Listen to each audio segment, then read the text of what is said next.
Well, all right, all right, all right. Here it is, children. Here it is. Can't nobody love you like I do. And I thank you for all of your love and your support that you're giving me back. Hello there, my tea sippers. Honey, it's another glorious Wednesday, and you know what time it is. So get your crumpets together, because, baby, it's time to dish tea. And you are dishing tea, darlings, with Big Meat. Hey, what's going on out there? Baby, when I tell you I'm excited about today, for more reasons than one, honey, you've got to understand. Y'all know I have a donut factory job, honey, and baby, this past weekend here in Atlanta was everything. We had Black Gay Pride, we had Dragon Con, we had the Skate-a-thon, and when I tell you that they worked a bitch out, I mean it. So I'm off today and tomorrow from the donut factory, so praise God. And so, honey, I'm excited for that because I've earned those days. And I'm excited because, baby, I'm about to introduce a new book to the Naked Bois Book Club, baby, and it is on fire. Woo! It is on fire. And when I tell you, honey, I'm going to tell you. But before I get into all of that, honey, you know, I have to say thank you to all of you once again, honey. I just really adore and appreciate you for coming on out. Right now, honey, if you're listening by computer and you wish to tune in or have questions or comments, please call 347-205-9183. That's 347-205-9183. The chat room is now 1, 2, 3, 4, 5, 6, 7, 8, 9, and 10 open. Yes, honey, so if you want to log in over there, honey, the tea room is now available to you. I'm going to caution you, please, to dish your tea over there responsibly. Remember, this is the written word, and a lot of you tend to interpret things differently. So it's okay to disagree, just don't be disagreeable. Please don't go throwing your television screens and your computer screens and stuff out of windows into walls and things because of something that you may have misinterpreted. Okay? Dish tea responsibly. This is my thing for you. Okay? Now, let me have my disclaimer right here. This show is for mature audiences, and the language and subject matters are not appropriate for children or anyone who is not mature enough to handle the subject matters.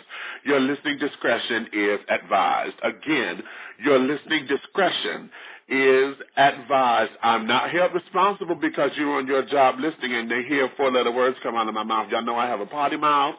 I make no excuses for it, sugar. So be warned. If you don't have headphones at your computer desk, honey, I advise you to turn the volume on low because after, well, any day, honey, y'all know I'll come out of a bag. Now, which one, I don't know, but just know I'm coming out of one, okay? Call me Felix the Cat, honey, with my magical bags of tricks. Ooh. Today's show, I entitled it, honey, Not on My Lilly Pad. And it's a play on words because of our author today, who I'm going to be highlighting.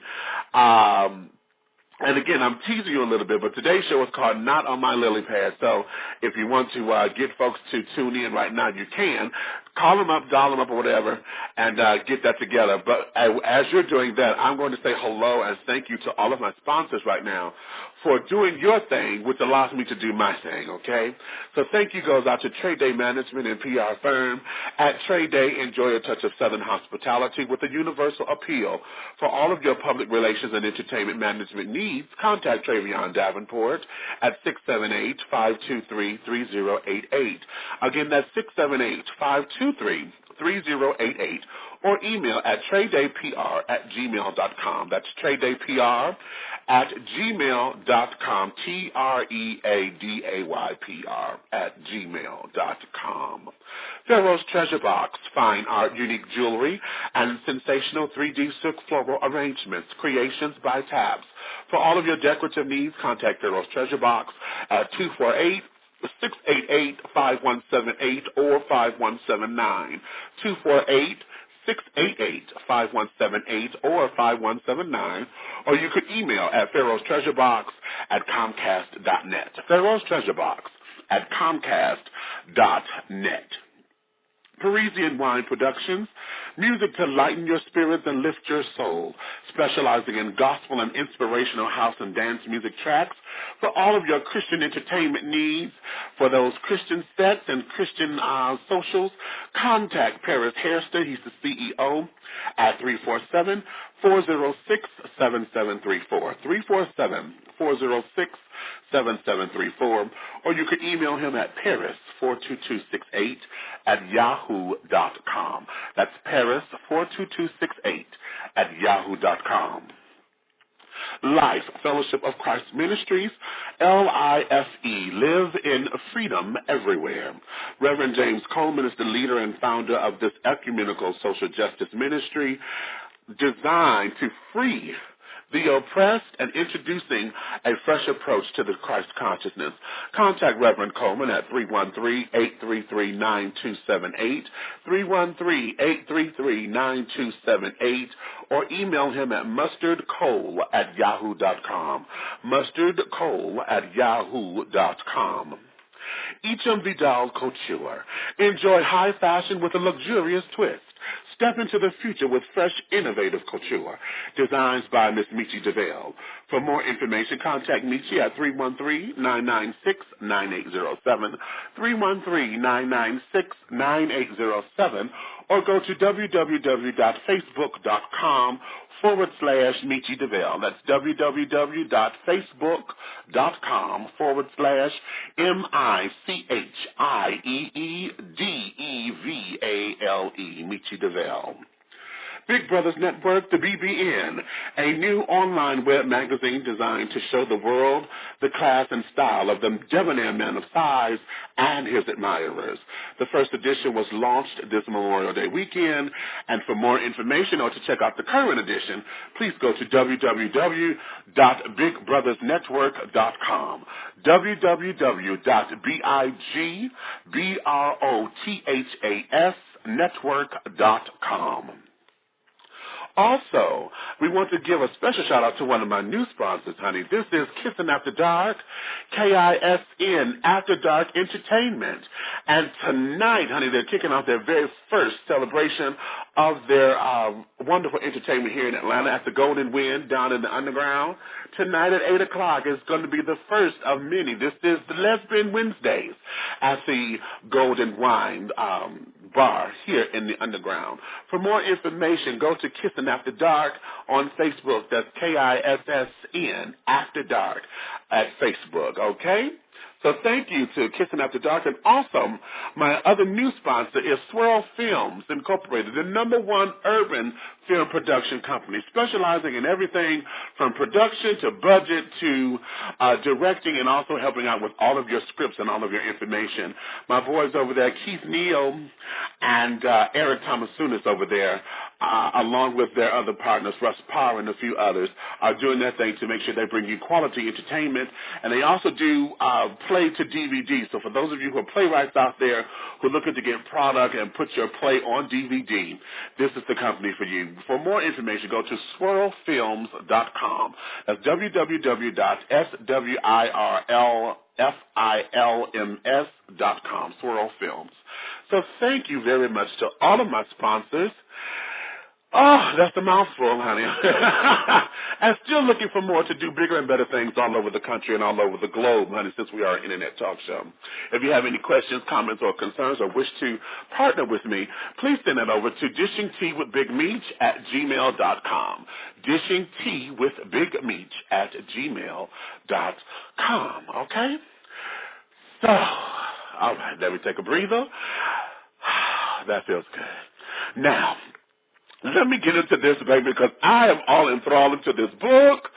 And, honey, when I tell you this book is,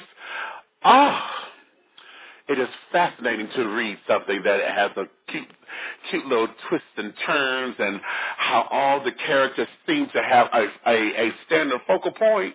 You know, it's the 6 degrees of separation, although it's not 6 in here, honey. I think we may be 2 or 3 degrees of separation between all of the characters.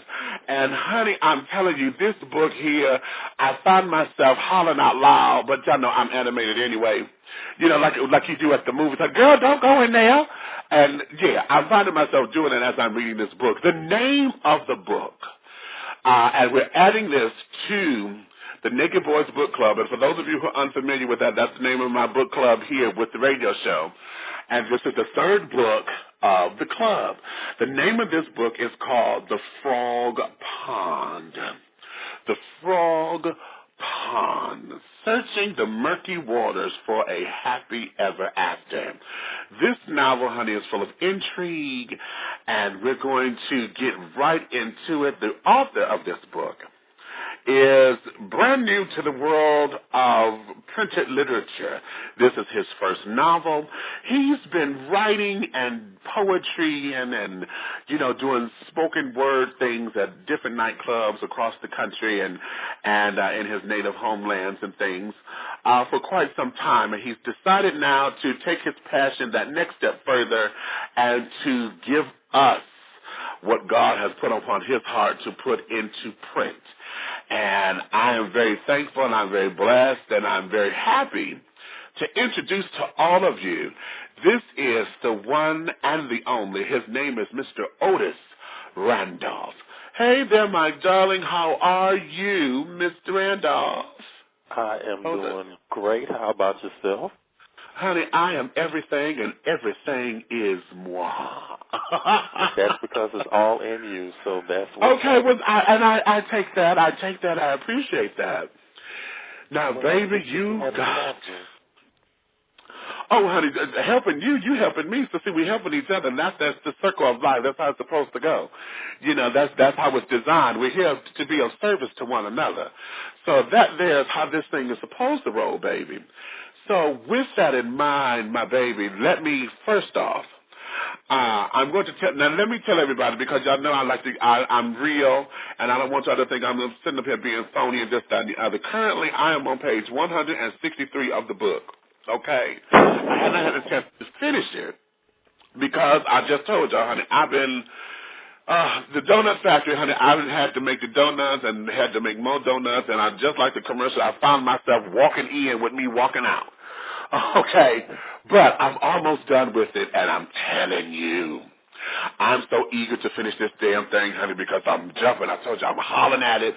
I'm working out, and, when I read, I always put on, like, my meditation music and stuff so that it takes me to an ethereal place, and this book here has all of the dimensions, honey, of a film. And we're going to throw that out there into the omniverse right now. This has all of the elements of a film. But before we get into the story, because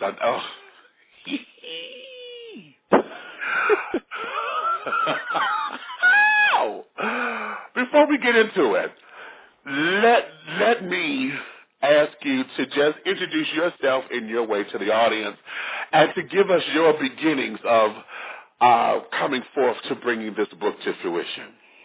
Well, all righty then. As you said, my name is Otis Randoff. I am a native of Chicago, Illinois, born and bred Southsider. Been there all my life, and I decided to kind of pick up and move over to Washington, D.C. after a year of being unemployed. It was right at the same year of 9/11, and there was a lot of chaos and turmoil going on the East Coast. So a lot of things kind of shifted over into Chicago. So when that happened, the airline industry was kind of in flux, and at that time Chicago had American Airlines and United as major hubs. And I know that Boeing did have an office, or was in negotiation with an office there. And at the same time that was going on, then the wonderful thing of Enron happened, and Arthur Anderson, which is also housed in Chicago, got hit with a mighty blow because of the whistleblowing incident of Enron. And with our wonderful political structure in place in Illinois, Chicago was just not a good place to be in 2001 economically. And when I got to a point where the unemployment checks were running low and something needed to be done, I just went ahead and packed up 6 weeks worth of clothes, and after I liquidated everything that I could into cash, I had $50 cash in my pocket, and that's what I moved with to Washington, D.C. and that was a testimony of faith in which God blessed me with a job 11 days later. And I was there for 5.5 years until it was time for me to move down here to Houston to be closer with my family, and I guess it was kind of a way to actually start bringing the book into fruition, because I had been working on it at that particular point in time for a couple of years. And the Frog Pond itself, it took me about a good 5 years to really put it together the way that I envisioned it, with multidimensional characters, you know, a plot line that just, you know, that was delicately woven together to, you know, to try to appease and tantalize, you know, the readers with a more fresher and contemporary story within the community, and that's where it was. And actually, the Frog Pond actually started off as a poem, and from there it just started sprouting wings. Characters started coming out of it, and it started becoming its own universe. And those people in the book kept knocking on my forehead, saying, "When you gonna let us out? When you gonna let us out? When you gonna let us out? When you gonna let us out?" I was like, "All right, shut up. Y'all are out. Have at it." All right. Let me out this closet, honey. Now, did you know that? Okay, you know that has. I'm very, very metaphoric, and that screams a lot right there for me. I hear you on that one. Okay, that screams a lot right there for me. Now listen. You putting this book together, give us your educational background, because the way how you are colorfully using the language here, you know,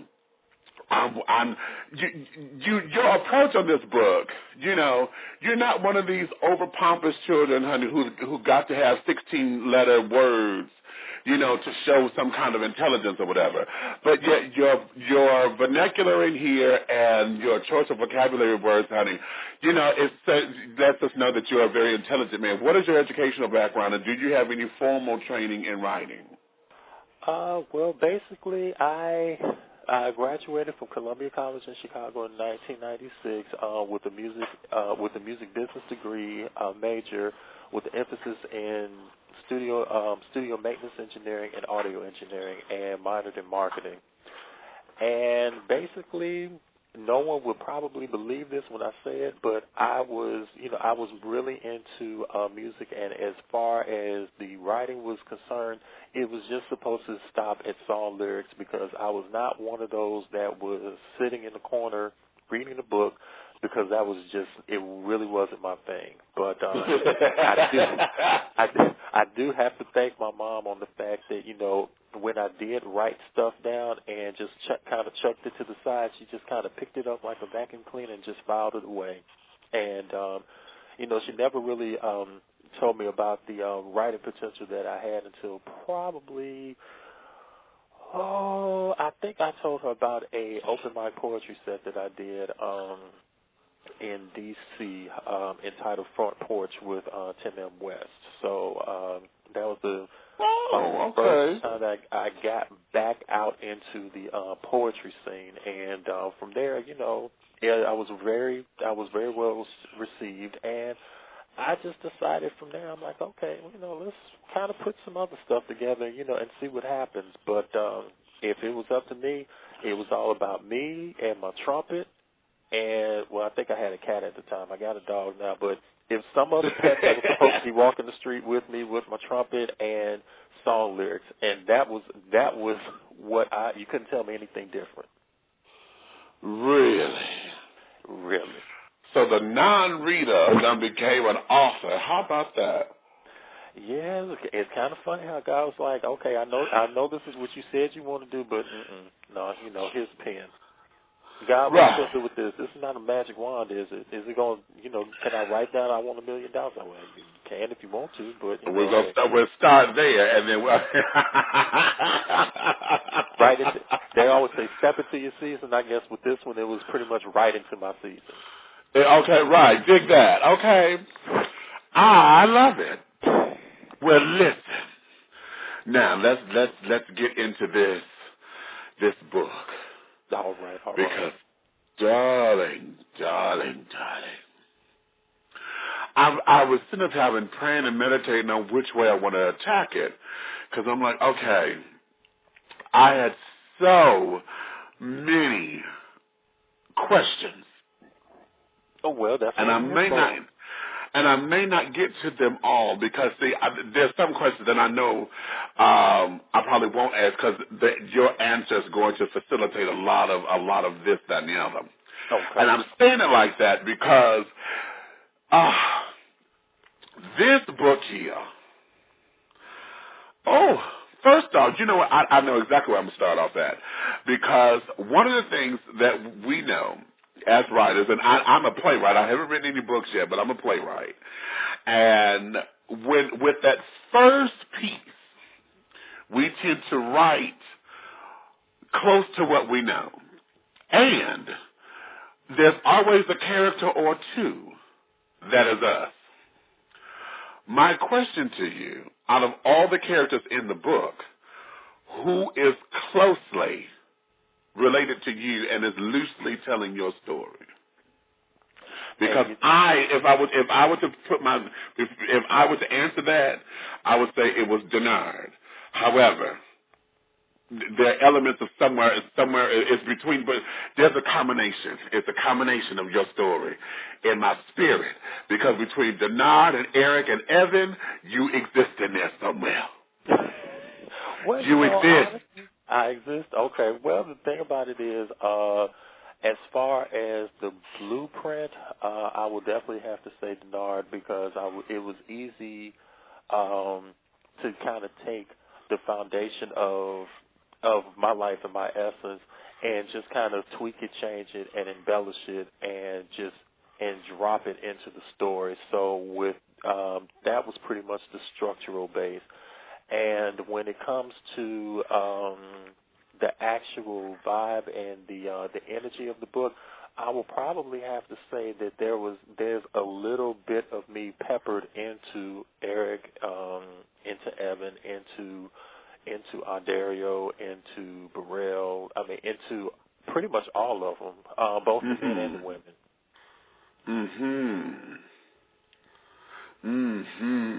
Okay, now before we start breaking down everything, because I know everybody's sitting up there like, okay, these characters don't mean nothing right now. Let's take and you give us the author synopsis of the book.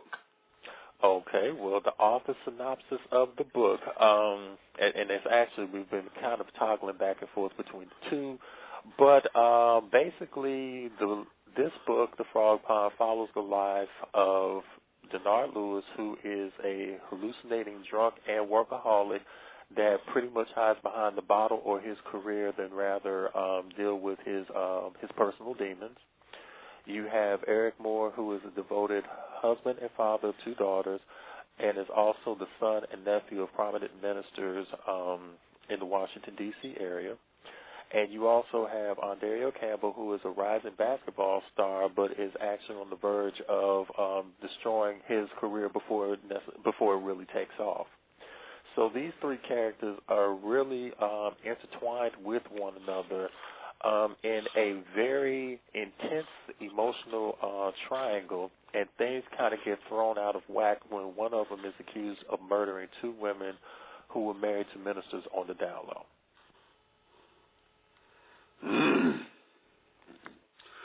And then the story unfolds. Now, okay, because baby. Now, in this book, you know what, let me go here. Because the book itself, what I'm finding most fascinating, like I said earlier in the intro, is the fact that there is a nucleus there, okay, of how each character you got this 6 degree of separation kind of feel, but it's more so maybe like 3 degrees separation, and each character is loosely, quote unquote, related through this nucleus, okay. And it makes the book very entertaining. It gives you that, okay, girl, now. Now, honey, okay, you know what I'm saying? Because for the Taylor to be the therapist, and then of course Della Mae is the damn assistant to the chief coach in the damn organization. She got the soror. Oh, okay, we'll take care of that. I got a sorority sister, honey, who's a psychologist. We keep this underground. And you get on the phone and you call Taylor, and then Taylor says she can't stand this motherfucker who you about to call about, but you don't know that she can't stand this child because she just sit up there and talk to Burrell, who sit up there. Baby, I was hollering. I hollered. I said, you better not do it. Because when I turned to her, I said, you better not do it. You better not sit up here and tell me she's going to call Taylor. You better not do it. Okay? And when she did it, I hollered. I said, bitch, I'm sick of you. Okay?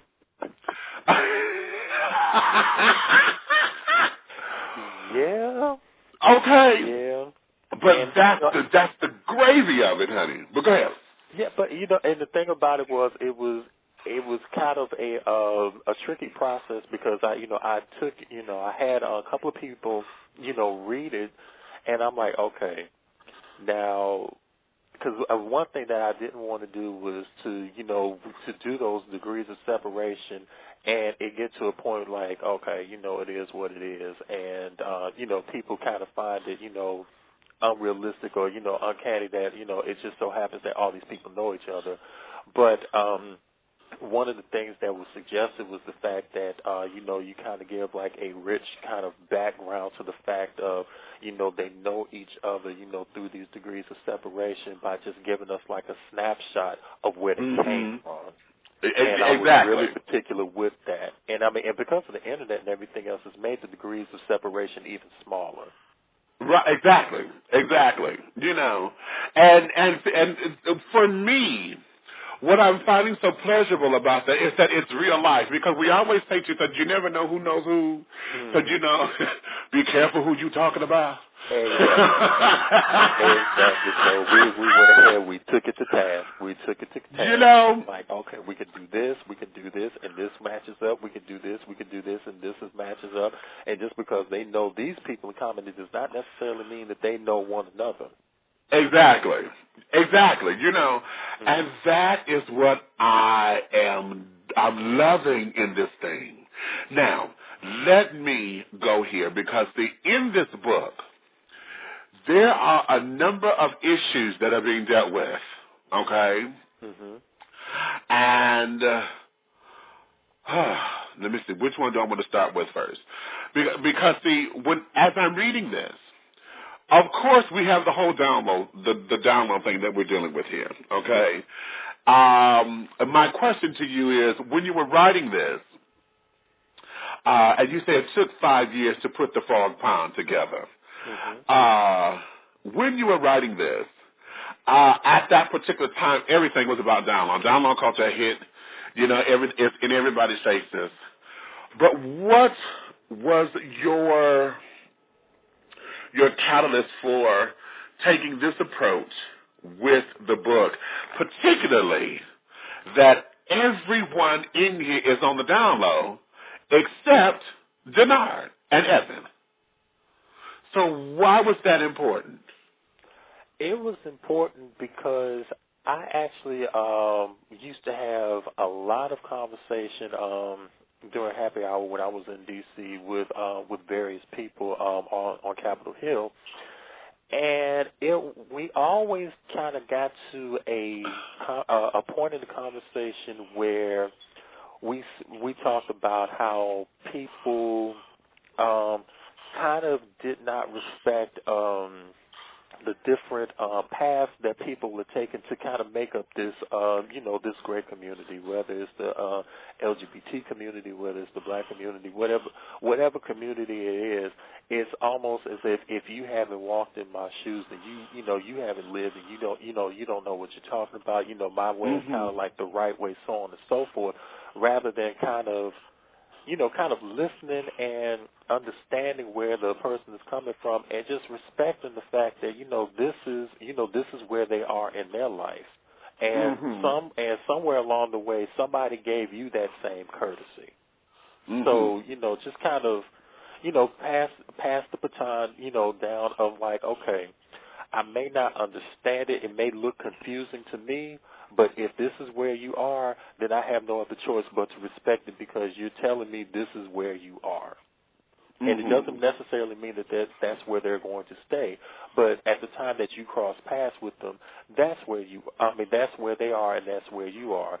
And depending on your action, it could either enhance their experience to want to step into it more or step into the light, or it could have a negative effect, and it becomes like this domino effect where you take this person is kind of turned off by what you did, and, then they have like this kind of crazy vibe going and everything else, and then they start spreading that to other people.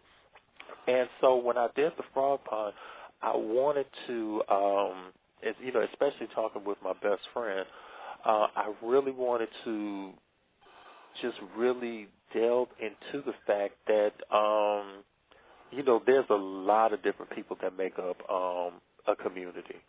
And how we actually treat one another is how that community is going to, thrive in a positive manner, or it's going to stay in the same stagnant area that it is with no growth. Interesting. Okay, now let's go there because that treat one another. Ooh. It's a little dark in the book. It's a little dark because I know there's some awkward. Oh no! We figured to go right there. You know exactly where I'm going. You know exactly where I'm going because here is an issue in the book that I don't know if folks are going to get. And that is, they get it from Denard because Denard is seeing a therapist. Okay.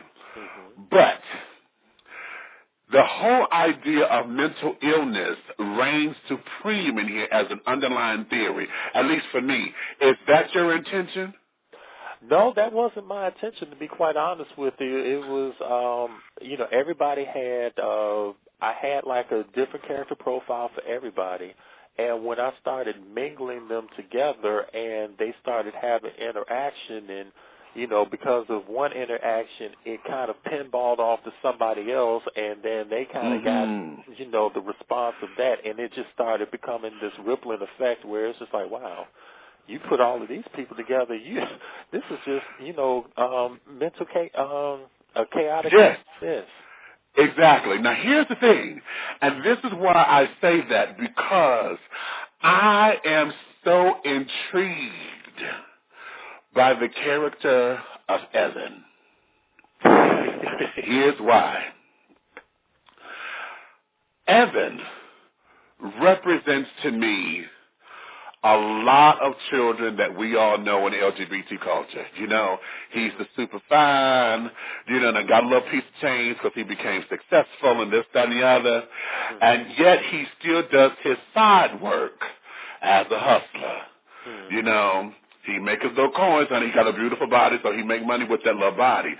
But here's the thing that suggests for me that he's dealing with some kind of mental issue, and that is the amount of abuse that this child endures throughout this book. And there's a part here where he begs and pleads and wants to come out of this lifestyle. However, because he's so wrapped up in it, it's kind of, what it's reminiscent of? And this is, yes, Sparkle, with Sister from Sparkle, where she got caught up with but he's big time and you don't understand, Mama. This is, she tried to get to the big time, but yeah, she done got strung out, wanted big time and this, that, and the other, and Evan is in that same kind of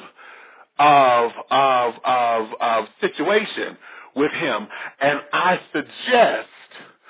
Every time, when I'm getting into him, I'm like, this child has some kind of mental issue here because he seeks,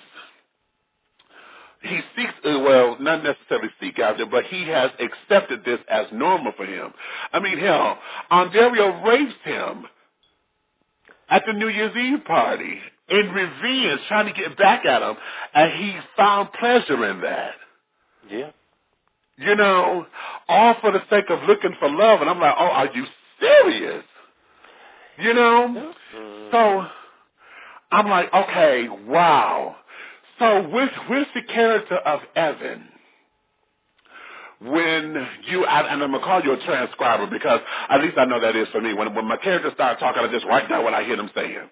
Basically, you just take it down. You know, so when Evan was shaping and all of that darkness was there, what space did that put you in when you were putting that down on paper? Where were you at with all of this? And how do you personally relate to Evan, since part of you are intertwined into his character? Let me see. As far as relating to Evan, it's really tricky because it was mostly me standing on the outside looking in, because I personally have not had any personal dealings along the lines of what Evan has endured. But if I searched my soul long enough, I can tell you that it may not have been that, but you better believe that I probably have done something right.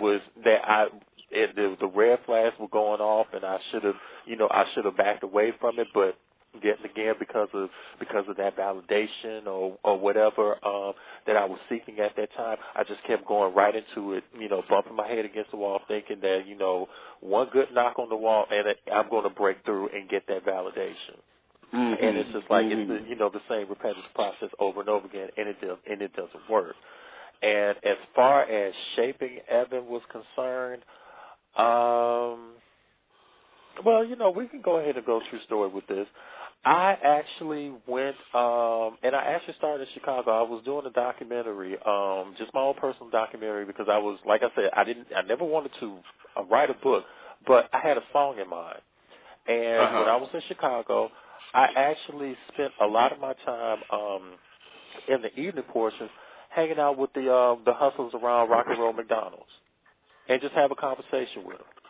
I went, we would, I treat them for, to hamburgers or whatever restaurant was around Chicago at that time. I think it was like Rainforest Cafe, the Hard Rock Cafe. Oh God, what is that?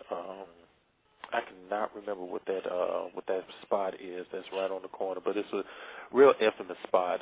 And it's not Fuddruckers, but it's Fuddruckers type. But that's neither here or there. But I will go and just actually have a conversation with them, and to listen to these different brothers tell me about their life, and I documented it down from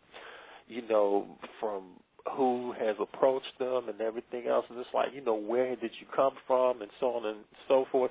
And I know the grace of God was on me, because there could have been many times as I was doing this, they could have knocked me over the head and everything else, took me for all I had, carjacked me, whatever the case may have been, but it never happened.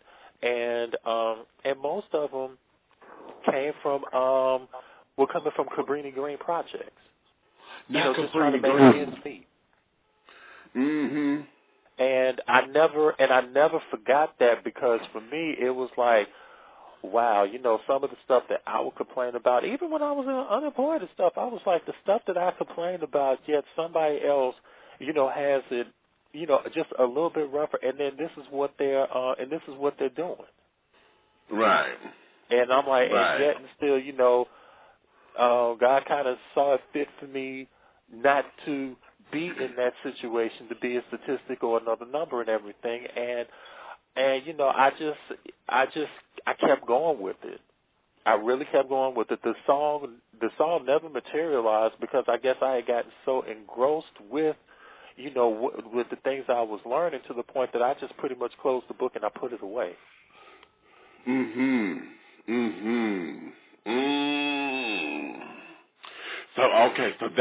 So that's a little personal tidbit for Denard using his journal, right? Using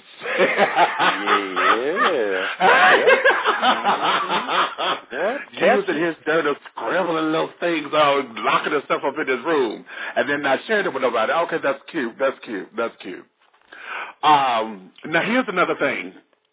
Still dealing with Evan, and possibly the whole Lion's Den thing that's brought out in the book. And that is, well, here's the thing. Here's the thing. Because I'm going to go into that in a whole nother area in just a second.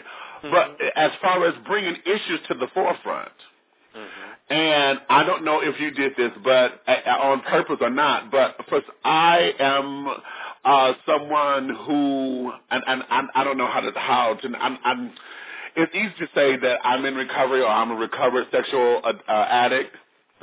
And I talk about it publicly because that's how I believe that people can heal, because a lot of folks don't believe that it's real. And in reading the book,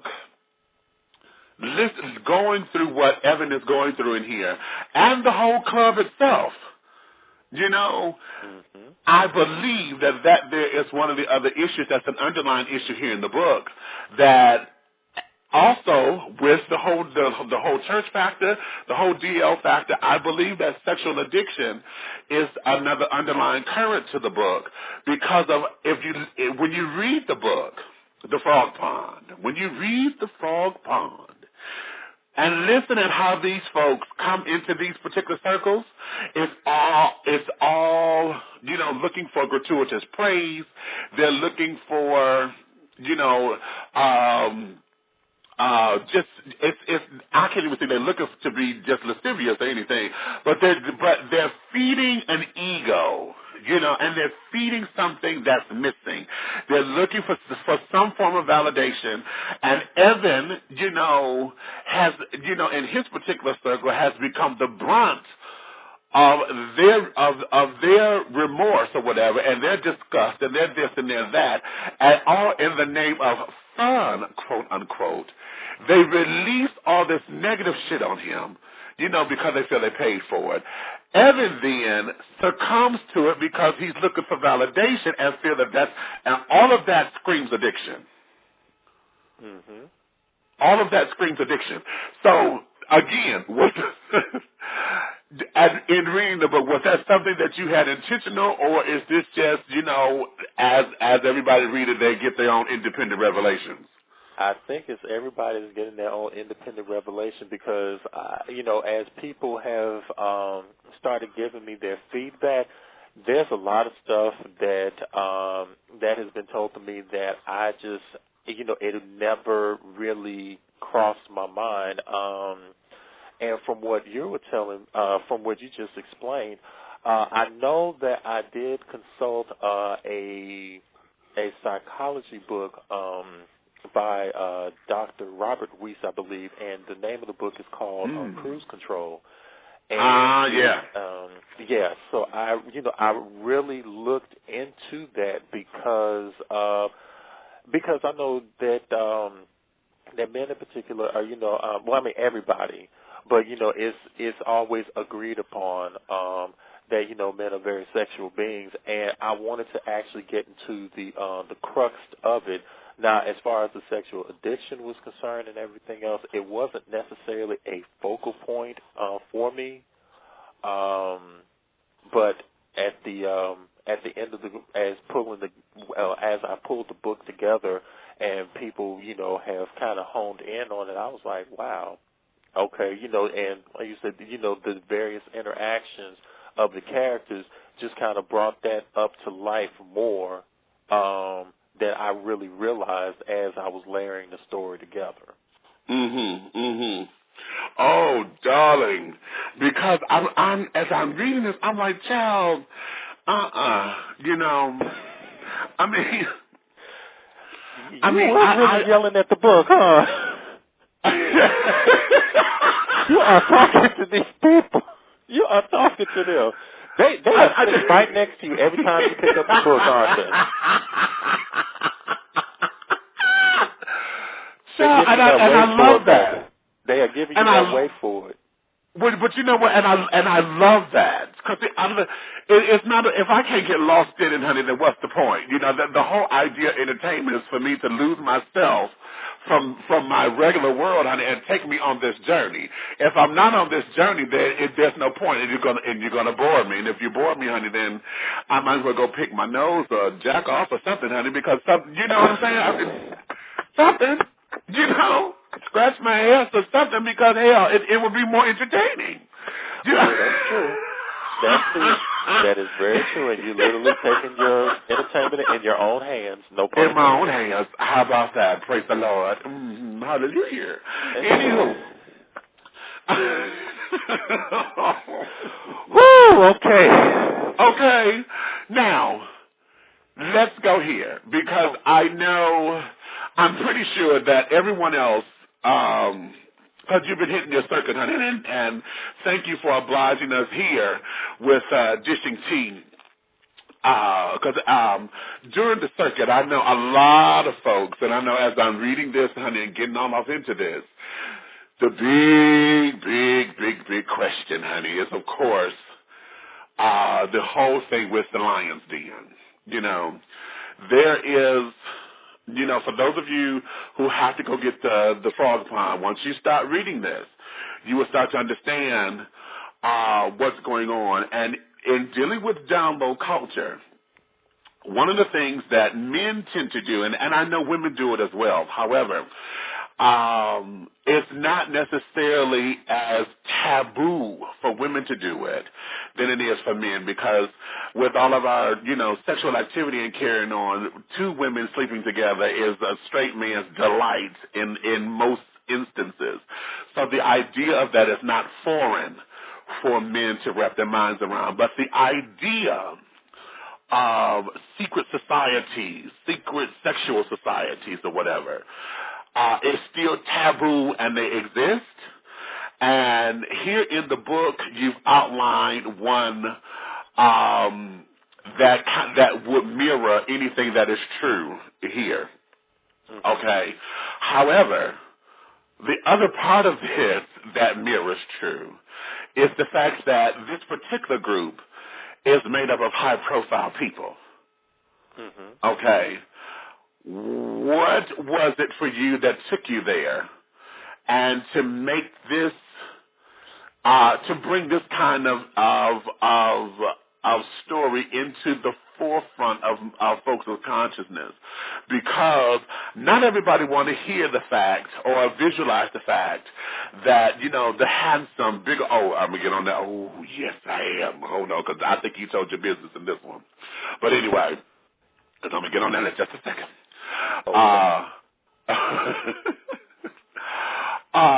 But not everyone wants to see or imagine the idea of, their favorite sports player, be it whichever genre, football, basketball, baseball, body beautiful, every woman's dream, every man wants to be him, every queen want to have him kind of thing, involved in these secret underground missions, that's masqueraded as, the cat's meow of the party.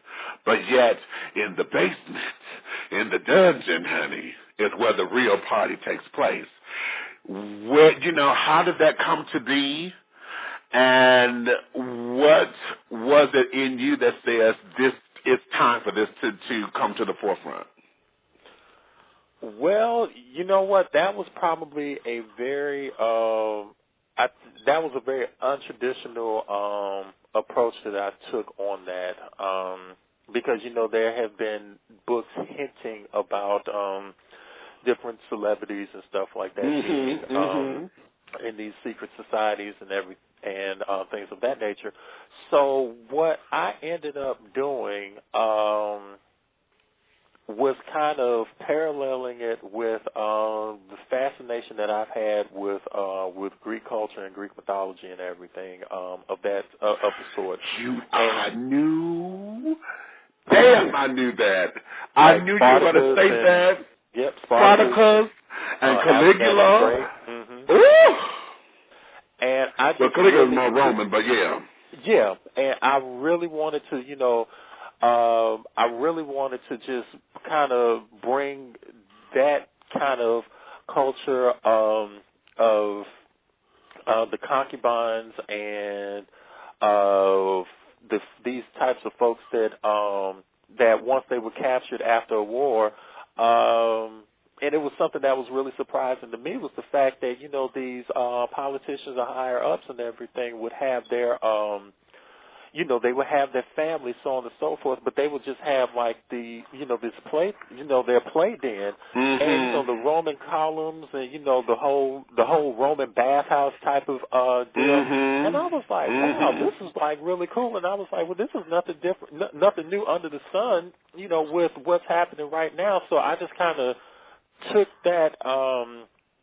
Took that aspect of history and everything because of the way that it's actually written with screenplays on how on extremely carnal and barbaric and, you know, almost, you know, just filthy, nasty kinkiness to it, and just brought it up to the forefront. It was just like, okay, then, well, let me see.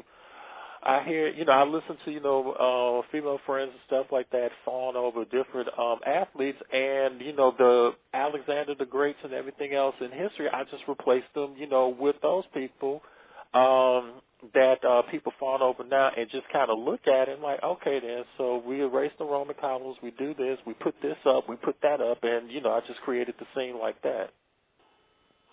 Oh, interesting. Interesting. And for some reason, I don't know, it's something about vampires and Greek mythology where it just exudes so much sexuality and everything else that it's just like, are you serious? But you know what? But now, see, here's the thing on that statement, because that there is American life.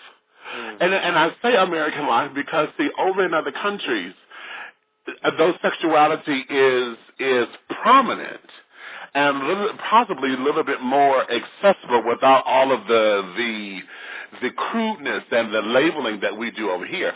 It's American culture that keeps it on the hush, that keeps it on the low, that keeps it so secretive, because a lot of folks in their individual sexiness and fetishes and this, that, and the other that they're embarrassed to talk about. And then there are some of those fetishes, honey, that it only takes God to understand, you know, or to explain how in the hell they exist. True. You know, because, yeah, the whole, you know, for those who are into bestiality and all other forms of lasciviousness, honey, that is just beyond comprehension. You know, with a fetish, you're supposed to be able to understand. Okay, I can get that. Okay, it ain't my thing, but I can get it. But the ones that nobody can understand, yeah.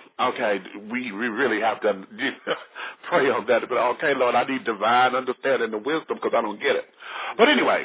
Exactly. It's like that's between you and your God and okay, who am I to judge? Okay, yeah, because I have my own things. Okay, someone in my team who says sex was not meant to be discussed in public forums. But you know what? I have to say that may be true here in America because no one wants to sit down. We get too bothered. To talk about sex, I don't care. The act of sex is the same. Okay, we know we're going to lay down, two people going to come together. There may be the art of penetration one way, a style or another. There may be oral copulation. It's all basic. But do you know that we can sit down, and I don't care how many times we can say it, every time we dress it up, we can have cute little quips. We could have cute little one-liners. We could double entendre everything.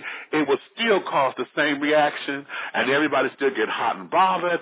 And you know, it will cause that, regardless of how basic it is. It will cause that, and it will stir up insight and everything. And we as American people don't know how to handle that. And the fact that I think it's a control issue as well too. And I agree. You put God in front of it. God can't stand when you do. And, yeah, it becomes control. Exactly. Or God hates it when, and, yeah, it becomes a control thing. Now it's good versus evil, and oh, you a big old sinner, and oh, you this, and oh, you that. And speaking of that, that's a perfect segue, because let's talk about the church aspect in this book, the frog pond.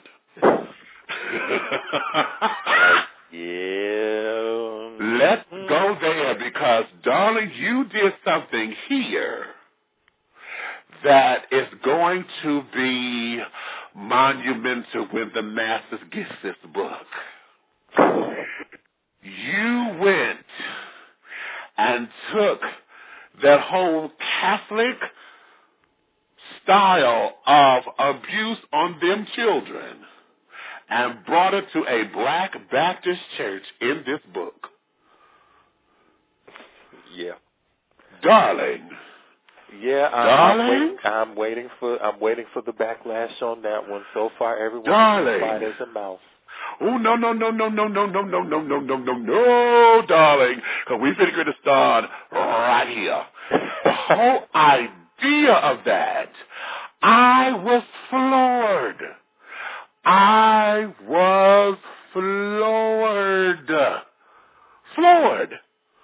Floored that we actually had this.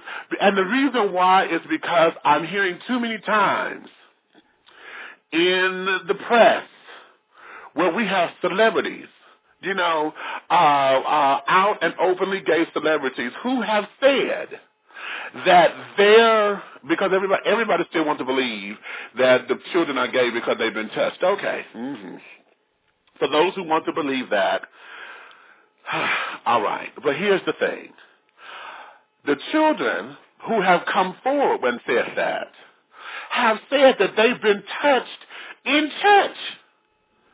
You here in the church house, honey, in your choir robe, the black church, in the choir robe, honey. The pastor done called you to do the special duties. And wait a minute, you know what? I know what you know I hollered here. You know I hollered, but you know damn well I hollered. Yep. How in the hell does a pastor sit up there and get grief counseling and get a blowjob at the goddamn funeral? How? You know I hollered, right? You know I hollered. I said, what? Yep, I know you did. I sat straight up in my bed. I said, are you fucking kidding me? Are you kidding me? And then wait a minute. No. Because here's something that, and this is why I got to finish it, because I got to get this question answered. It's the two pastors when they kissed each other while the boy was going down on the second one, because the first one that got his little nut and went on. When they kissed it, I said, are you telling me these motherfuckers sitting up here, they got a relationship outside of their wives and the wives don't know it? And because when they kissed each other, that wasn't the okay, you make it happen kind of kiss, or, I'm infatuated and caught up in the lust kind of thing of this situation. That was that familiar kiss like, damn, baby, yeah, you just made me hot doing that. I said, get out of here. In that particular case, I leave that up to anybody's interpretation. Well, that one is mine. Because I was like, I think that particular funeral, and it wasn't. Well, like I said, that particular funeral. Once you read the book, you'll understand why we're kind of reeling on this one, because it just wasn't your run of the mill funeral. It was It was something about that funeral, and only. Okay, the Frog Pond is the name, honey. I'm gonna keep saying that because y'all, baby, I'm telling you, I told y'all. Now wait a minute, because here's another underlining issue, and you took a different approach than I did, and this is beautiful because, wait a minute. Let me ask you this. I'm gonna ask you the way it was asked to me about my screenplay. Well, it's a stage play right now.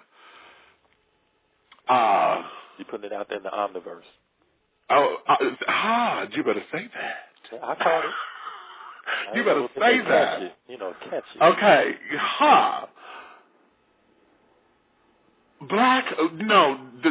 it was asked of me was, who is your target audience? The messages in this book. Who is your target audience? Oh, wow. That is a very good question, and every time I think I have the answer, it flips on me. No pun intended. Get out of here. But because I want, at first I said I thought it was more, let me see. I guess, I would have to say it's geared towards anybody who's ready to deal with what's going on. And I know this sounds like a cop out, but because as like I said, I got a review on BarnesandNobles.com, and I know that came from a Caucasian male in like his mid-40s. Then I have the brothers, and the sisters that have picked up the book. When they call and I pick up the phone, I'm like, hello, and they're like, I finished your book.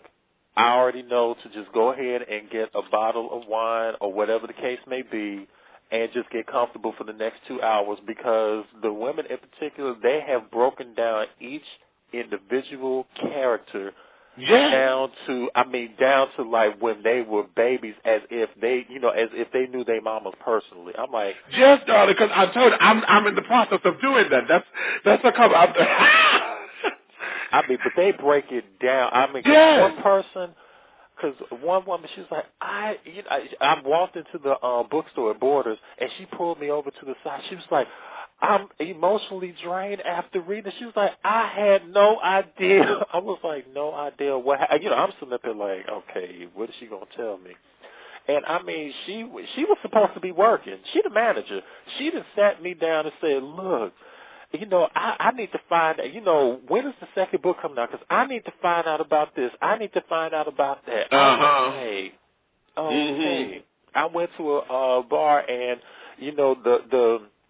the bar owner, he's mad at me, not because of the content of the book. It's just like, I'm sitting up here, trying to get something for my wife, and she's sitting up here talking to me about, I ought to be, lucky that we're in this happy relationship, because, there are people like Denard and everything else that just, they ain't happy. And I'm like, okay then. So by the time I get over, to try to drink a beer, I done got like, free beers and everything else, because she's like, and you just have to explain this to me, and I don't understand this, and I'm like, okay.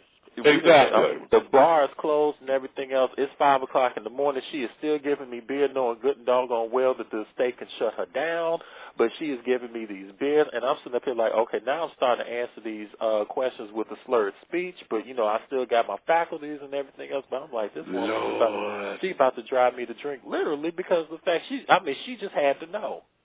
Mm-hmm. And it was almost to the point that I think she just went by, highlighted stuff on the page, because she's like, and on page 7, and then the second paragraph on page 7. I know. Because, wait a minute, because, see, I done took notes, and I was going to highlight in my book, but I knew somebody else was going to read it. And I said, no, I don't want to fuck up my book. But here's the thing.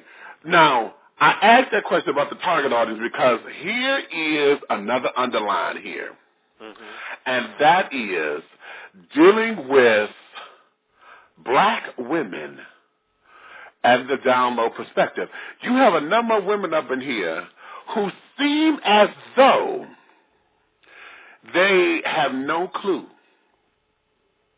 Okay? Mm-hmm. Who seem as though they have no clue. But Renee,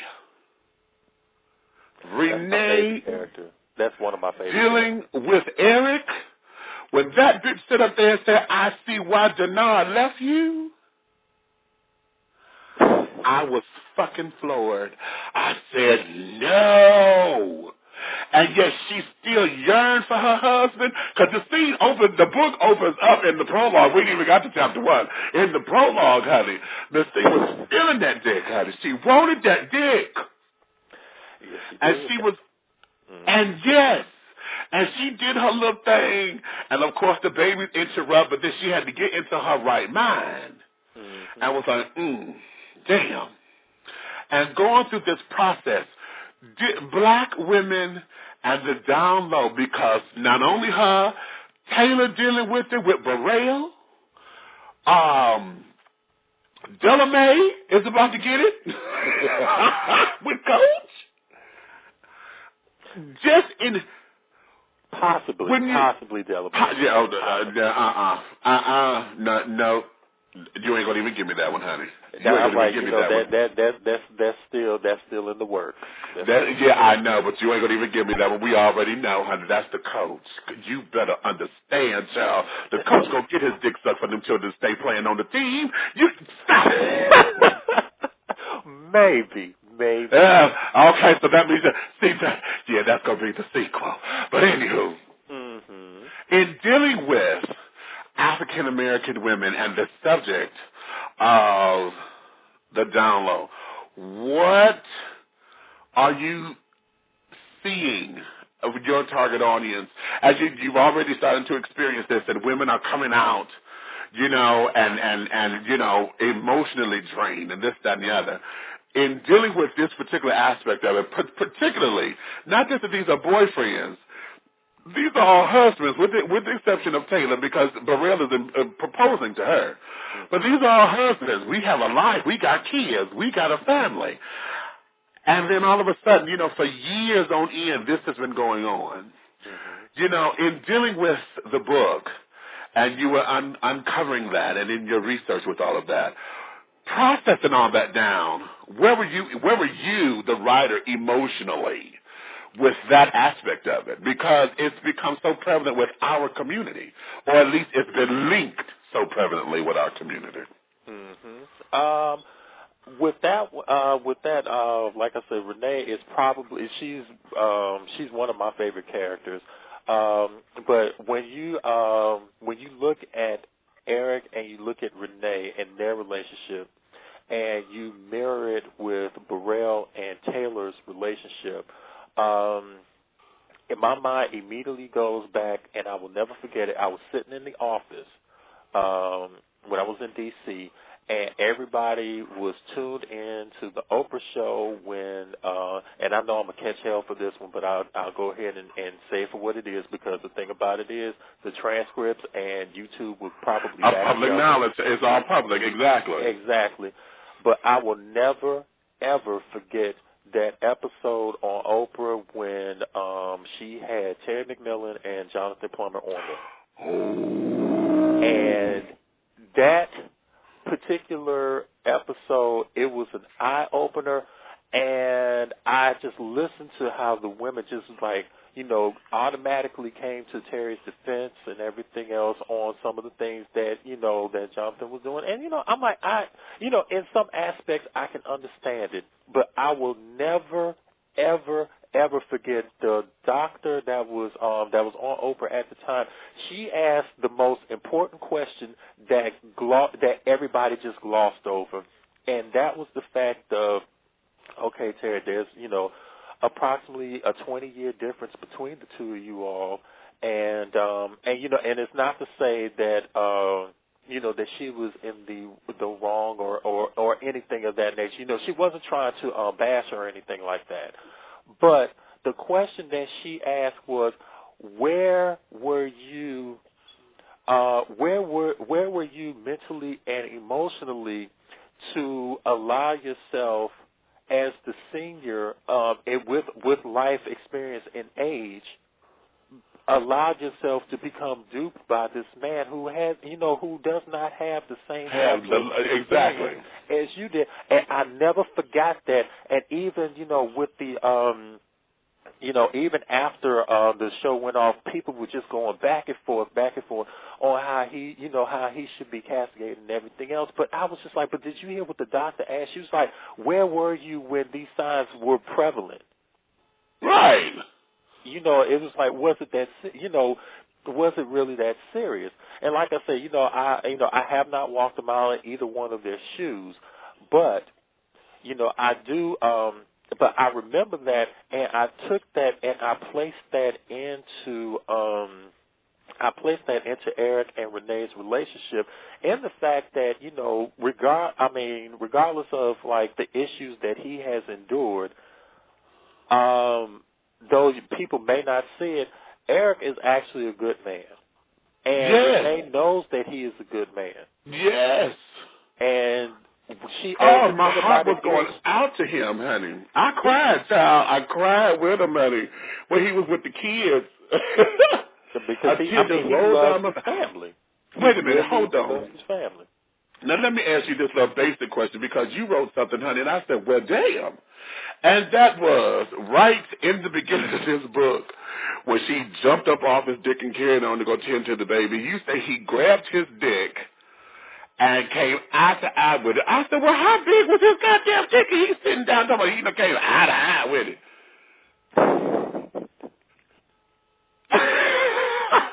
Well, that's just a metaphor, Yeah, whatever. Metaphor, I said, right, but I took that literally, honey. I said, aha, because we all know, honey, a girl is a sucker, honey, for, if the dick is big, that's cute, honey, but if it's big and it's good, because it was the way how Miss State went reminiscing in her head, honey, and she went on that little journey, honey. She was like, oh, my God, and he stood up there waiting and panting and things. I'm like, okay, I don't know what to do. I want her to do this. I'm not going to push her. But then my girlfriend stood up there and hoisted and got to doing her little Beyonce dance on the dick. I said, all right, sister, we in, honey. And then she got to reminiscing on how good it was, honey. Then, of course, the children stood up there and, oh, my God, and the babies. And I got 2 babies from this motherfucker. And then it got real good. She had to jump up and like, oh, my God, the children. Okay. I felt it for that. I was like, okay, girl, I understand. But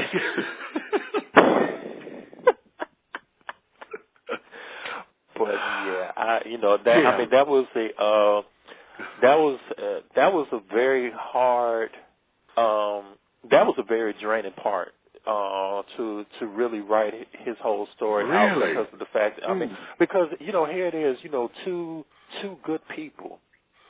And their marriage is coming under attack, and it's not like he's sneaking around or anything like that, and it's not like she went into the marriage ignorant. But exactly. there's this third party in there, and she knows. I mean, not only does she know that she cannot compete, she knows that under any circumstances, the thing that Eric is longing for and everything else, Denard... She can't provide, exactly. She can't provide it, and the thing about it is she knows her husband well enough to know that, even his association with Denard is only going to put a Band-Aid on it, and she's just like, I just need you to man up and take control of all of this and bring all of us out of it. Exactly. Ain't that something? And that, I'm like, bitch... Wow. And see, that's the other thing about it, as far as the resilience and the strength of women who know are in those kind of situations. Because like you said, she didn't come into this, blindly. And to hear that, I'm reminded of an interview that I did with gospel artist Tone, and he said the same thing. My wife did not come into this blindly. It wasn't like I was on the down low. She knew everything about me. And when I was with her, and our marriage worked, and then, he had personal tragedies that ended up getting into the way that could have made the marriage work. But because he didn't, become proactive in making sure that his healing and his pain and stuff were taken care of, that's what severed the wedge between he and his wife, not the tabloid father that the folks want to believe. And, that's just amazing. And I just I did not know that. I did not know that. I'll send you the link to the show. You had to catch that interview. But here's the thing. And when I said I was going to come back to this because you were telling your business, so I think. Okay. But I love big boys anyway. Okay. And that is your description, baby Slade.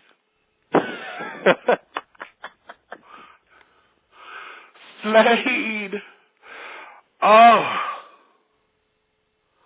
I sat up and I got moist after reading that, and it was so innocent.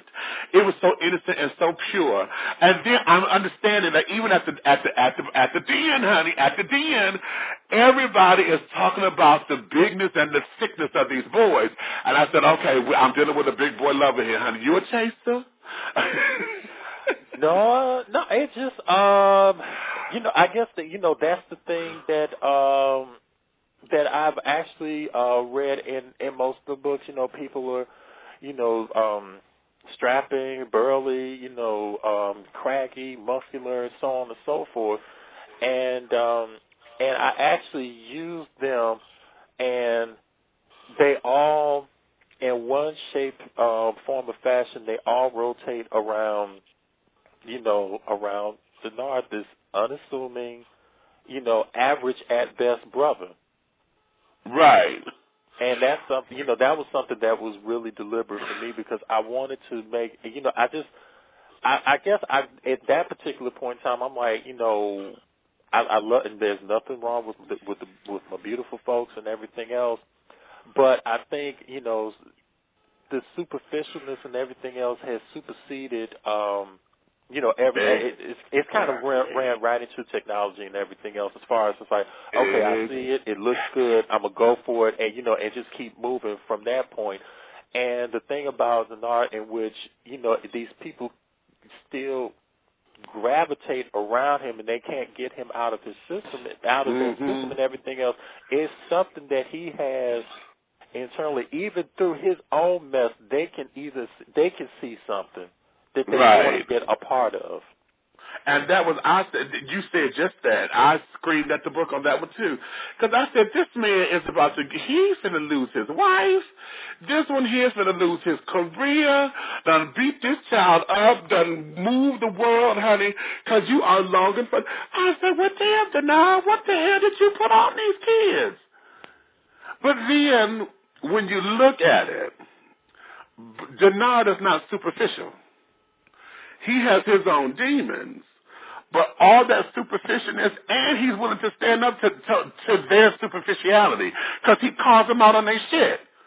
Mm-hmm. He calls them out on their shit and walks away because he wasn't bothered by it.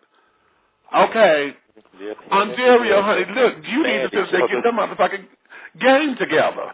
Okay, maybe if you learn how to do your footwork needs some this, and you need to practice on that jump shot, because you, and left it alone. It was like, okay, well, wait a minute, hold on, motherfucker, who is you? Well, shit, get the fuck up off me. Yeah, I didn't want to be here at this damn party, but you came out here fucking with my muse, so, okay, there. Now, boom, now, what? Mm. He ain't no punk. Because Burrell stepped up to him, was wanting to wax that ass, honey, and he didn't flinch. Oh, bring what you got, And that day I said, well, all right then. He's a man of guts, a man, and that's what he's a man. He ain't no little weak little sissy, no punk. He was able to stand up on his own. And the fact that here's the thing, see, he's been in those circles where he was the odd one out. Because everything there fit the mold. Everything else that walked in this damn thing, honey, body beautiful, they pretty face, they driving they're everything that's the cookie cutter mold. He was the one that stood out. Number one, he did not take their bullshit. Number two, he did not sit up there and hold his tongue. Because you a superstar. Number three, he was not the body beautiful children, honey. I'm just a classic every day. Number four, he withstood all of that humiliation, and still was like, you know what, I could go for you, honey, but wait a minute, let me get up out of here before I say something, because, see, you needed that to make yourself feel good, boo, and I'm going to let you have that one, but you know what, yeah. Mm-hmm. That kind of thing, and I love that. I love that. I love that. I love that. Now, let me go here to Miss Deanna. Because Miss Mama, I need to get into her background. Because that bitch went to the motherfucking Joe, honey, with the goddamn pistol. I said, this is a pistol-packing mama. That was the first thing I hollered with. when she stood up there waiting on Denon to come home, she hear a noise, she gets up with the motherfucking gun. Mm-hmm. All right, give me the muse of Miss Mama. Deanna is, she's pretty much your, right, because my only reference is, your typical single black mother that is going to, protect her baby at all costs. And she's no punk about it. But, there are some things that went on in her past that unfortunately transferred over into, raising Denard. And it was just like in this, and with the Frog Pond in particular, it's just like we're focusing on Denard. But as I've already alluded, there are sequel books that are coming out to it, and you'll get a chance to find out a lot more about Deanna, because people after reading the book, they're still kind of like, okay, they don't know what to necessarily make of it, but they know that she's, in her own way trying to support. And not the fact of, she's trying to support because, she feels it's the right thing to do or anything like that. It's more of the thing of like she wants to support out of guilt. And guilt and obligation, yeah, exactly. Exactly, and because as we already said, Denard does not, hold punches. He even takes his mama to toe. Right. So I'm like, yes, he does. Oh, yes, he does. I mean, Denard is pretty much he's a mental beast. Right. And it's just dealing like, with Denard, it's like, with Denard, it's like when you actually get a chance to see in his life, not necessarily, and it has nothing to do with, with the struggles of his sexuality or anything like that. It's just his doggone life that, exactly, that he's dealing with. Exactly. Let me say this to you right now. I have someone in the team room, Dina68. She says, let him know that I like his ability to make these characters and this story so vivid. She has not, she doesn't have a copy of the book yet. This is what, that's a friend of mine. And she wants an autographed copy, so I'm putting that bid in now. But, she's catching this off of what I've told her and just listening to the interview. So, darling, I'm telling you, this is why I have got to put this book as a must-read in my book club. And, the book club is relatively new. I started it this year. So you're my third book in the club, honey. Woohoo! I take number 3. That's the Trinity. Okay. You better. Okay, that's see, we had already talked about how God is working with you, honey. Let's see, you better. Okay, that's a whole nother show, and we down to the last 2 minutes of this one, and I'm still. Whoo! I know. Yeah, already. Wow. Get it? I know, baby.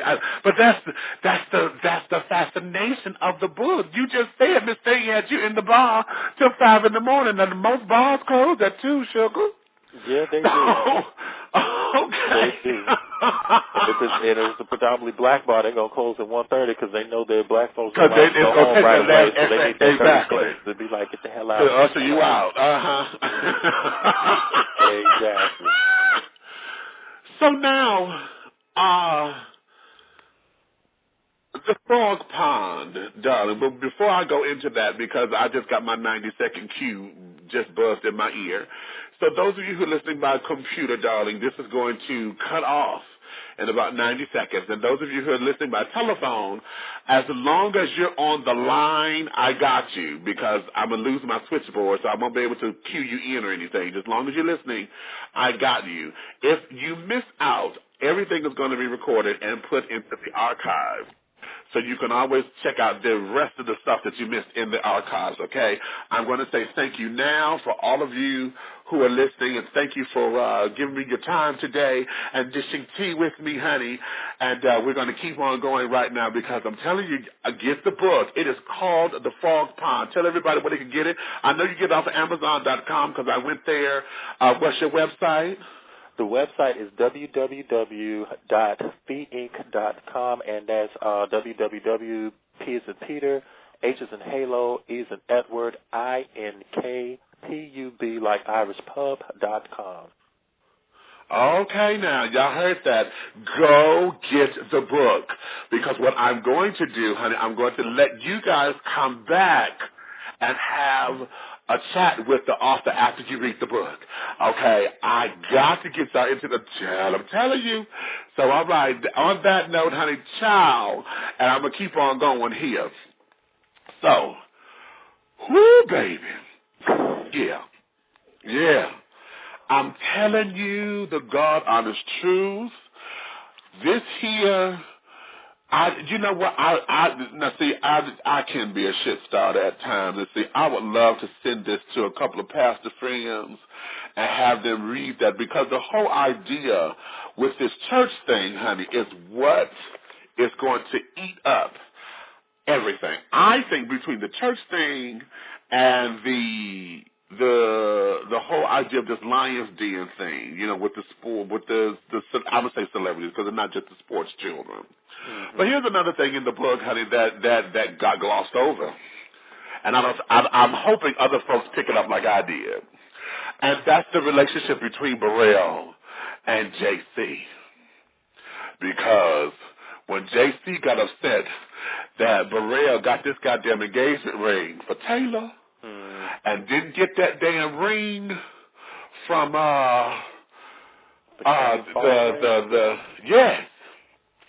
And they had their little tiff and was about to buck and go to blows and this, that, and the other. Mm-hmm.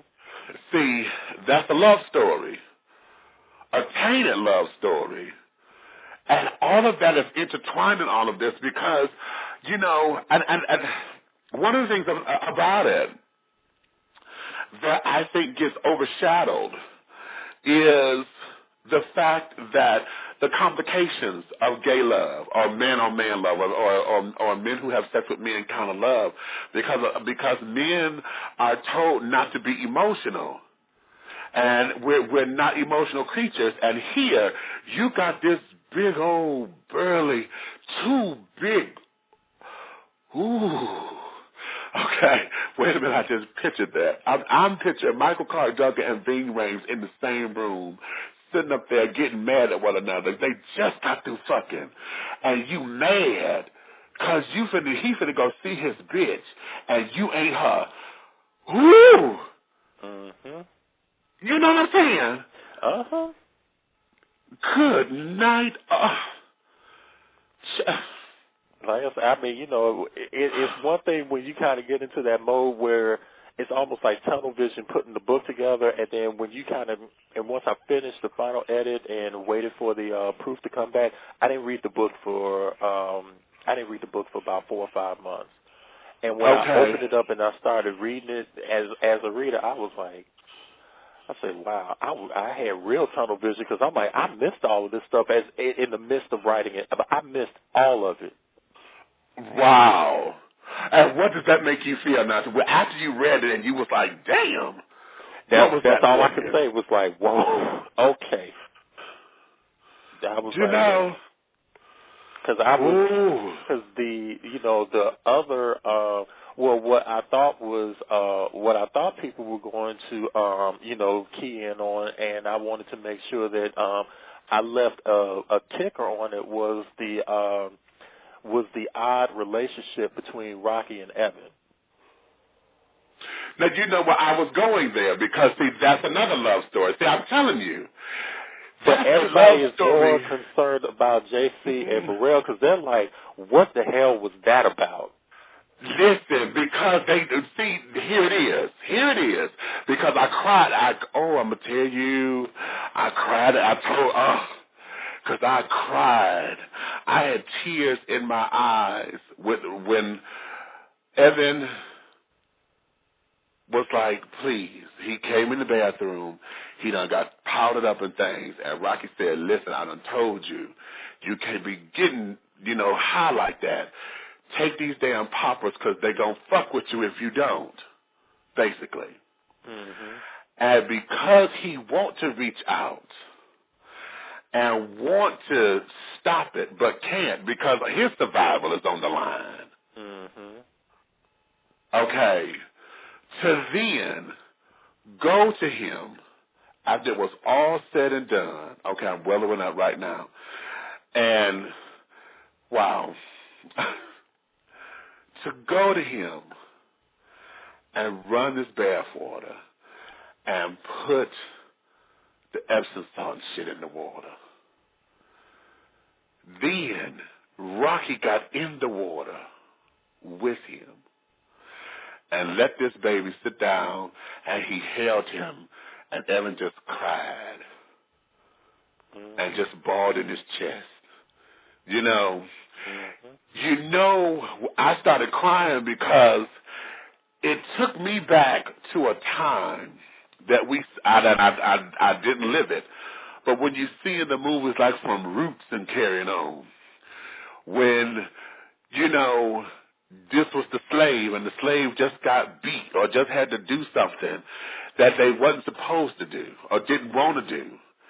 But those around felt helpless to help and couldn't help, but they were there to get his wounds and stuff together. And I just had a moment, and when I was talking about the love stories, I was coming to that because that is what it is. I'm so certain that Rocky got feelings for Evan and don't know what to do with it. Because, he's a prisoner and this, that, and the other, and don't know how to harvest that kind of emotion and really want to protect this boy. And not as a brother. Not as a fucking brother. That's love. And I cried. Oh, God, tears rolled down my face on that. And I said, oh, are you serious? Are you serious? And all Evan is still looking for is somebody to validate him because he's still thinking that he needs to be this damn, the stunt queen, basically. Mm-hmm. The stunt queen. You done pulled this fantastic stunt because you done got pissed because somebody done stole your man, quote unquote. So now you're going to sit up there, okay, bitch, I'm going to one-up you. Mm-hmm. And then I got caught up and don't know how to get untangled. And here in the mess is your angel. And baby, if you write this in the sequel that they get together, I'm telling you, I'm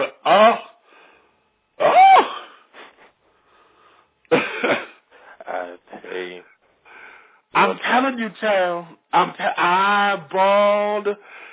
Oh, I had to put the book down on that one. I had to literally take a breath because I was like, "Are you serious?" He got in that water with him, and there was nothing sexual about it because the boy just been sexually abused. It was nothing sexual. He was just there to be there with their baby and was like, I still love you, boo. That whole kind of, it's going to be, oh, my God, okay, I can't do no more of that one. Ooh. I can't do no more of that one.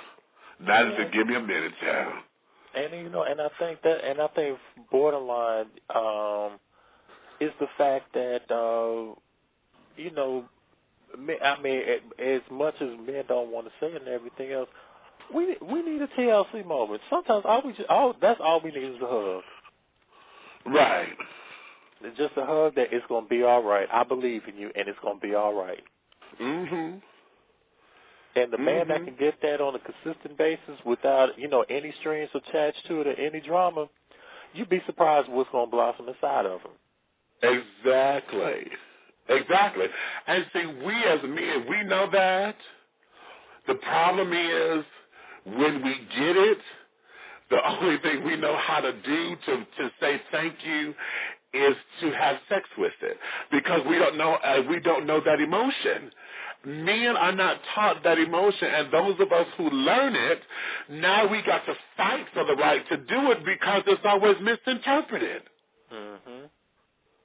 It's misinterpreted. You know, I have several folks who will sit up and, you know, I like to scratch out somebody's head. If we watch a TV or whatever, I will scratch out your head just because it's a soothing, relaxing kind of thing. I'm not trying to hit on you. This is just what I do, just to get you into a comfortable spot. Mm-hmm. But when you get to that point, men only know how to react sexually. And not all the time, it's not the sex that you wanted, it's that intimacy. It's that closeness. And men don't understand that. Women do it all the time. That's how come femme queens or feminine men always get blamed for it. Masculine men think that that's being too sissified. They don't know how to understand that. So a lot of what we're seeing in the book with the lions den and carrying on all that aggression, you know, it's a masculine thing because that's all men know how to do.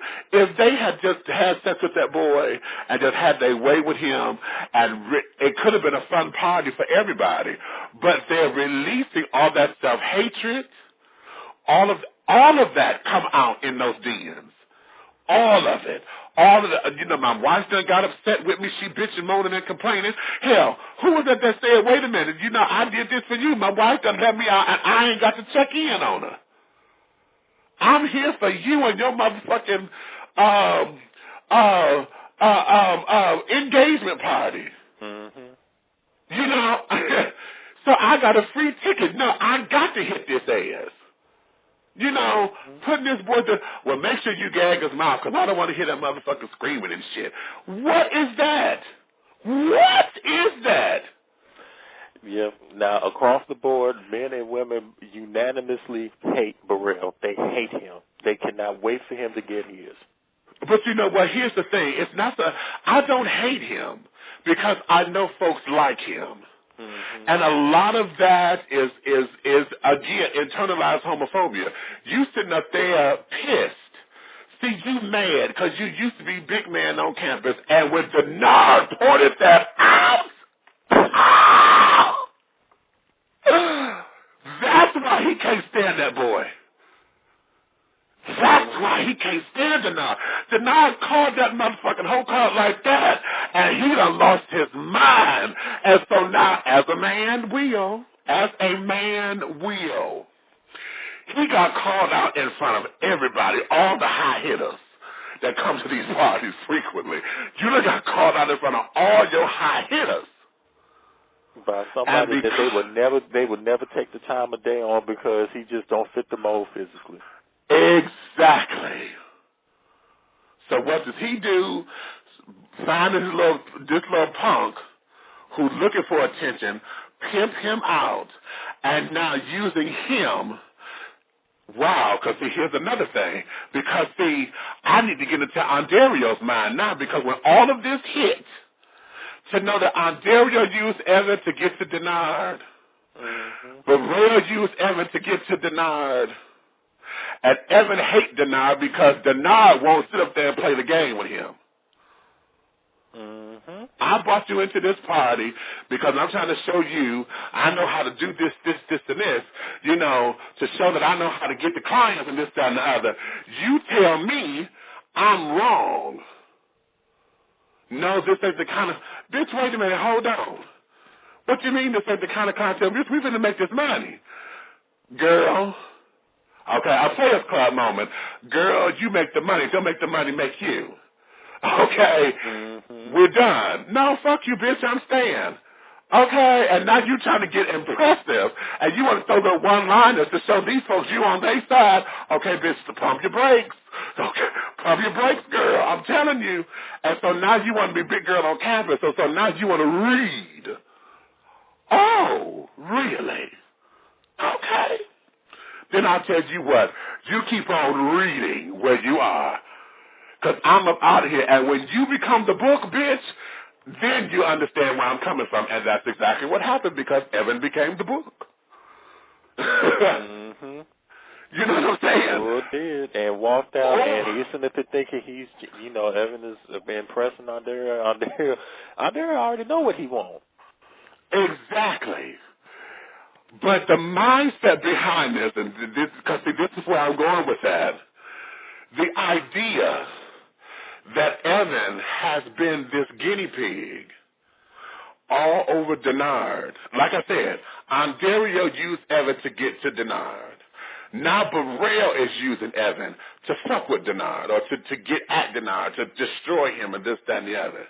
Mm-hmm. When all that comes into fruition, to know that you have been this guinea pig, all for somebody that you say you hate, if that's, when I say mental illness, if that don't send that child to commit suicide, or, just running amok to where she wants to sit up there and go kill Denard or something like that, baby, that is a heavy, heavy blow to anybody's ego that, bitch, I've only been pretty for you to get to somebody else. Mm-hmm. You know what I'm saying? Wow. Yep. Wow, that's all you think of me as, a doormat? I was the entranceway, the gateway to somebody else. And here I done gave my body, my time. I done let you take my body and time. Y'all done beat the hell up out of me. I got bruises, scars. Probably can't even fuck them on my ass. I've been stretched from here to Texas. Ain't no telling what kind of, I done caught something, don't know none of that. And all because you want somebody else. That's the motherfucking mind blow. And that girl gonna need therapy. So I'm waiting on book 2. Yeah. Ooh, I'm waiting on book 2, honey. We done got off we in the pond, honey. Well, fucking put me on my lily pad. Give me my pad now. Get off of my lily pad. Get off my lily pad, bitch. Okay. Yeah, this frog is now turning into a prince. If anything, I'm going to turn into an alligator or a serpent. I'm going to bite you. See there? Oh, wait a minute. Oh, my God, I'm pacing the floor on that one because I'm feeling that. Oh.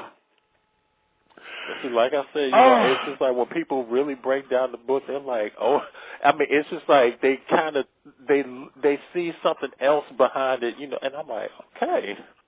And like I said, to actually write the profiles out and everything else, it was very linear. Everything was very parallel, just like string. And then when you start breaking it together, I had no idea, what, was actually being stirred up until the finished product. And with Evans Complete, I never really thought about it like that.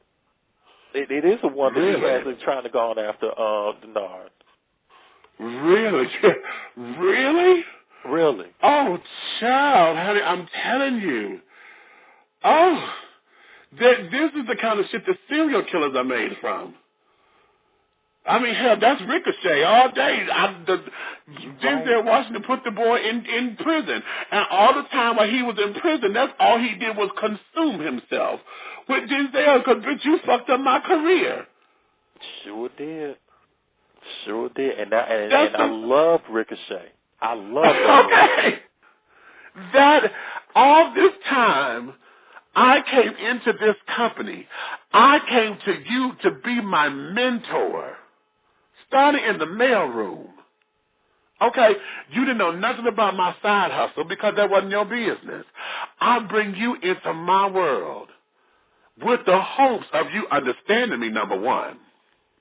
Okay. After they number ran two, at the mill. I was just going to say that because I got a little bit of dirt on you. Okay, because, bitch, you sit up here flirting with married men. Okay, that's your business, girl, but okay.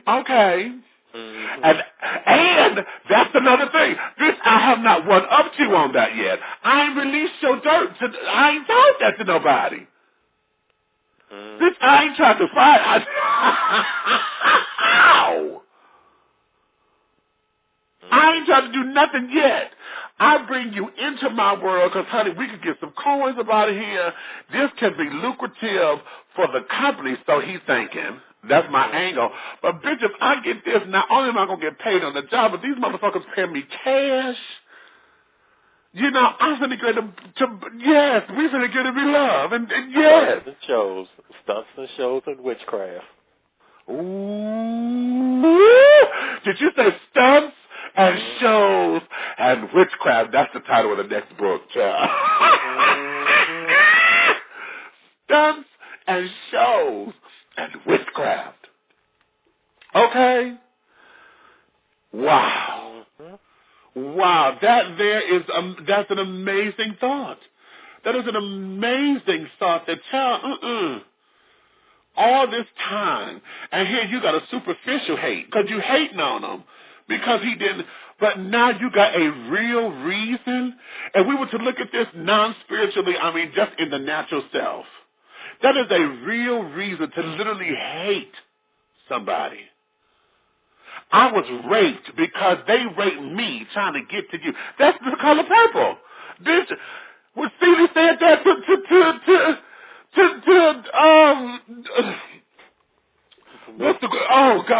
Suge. He beat me because I ain't you. Wow. Really?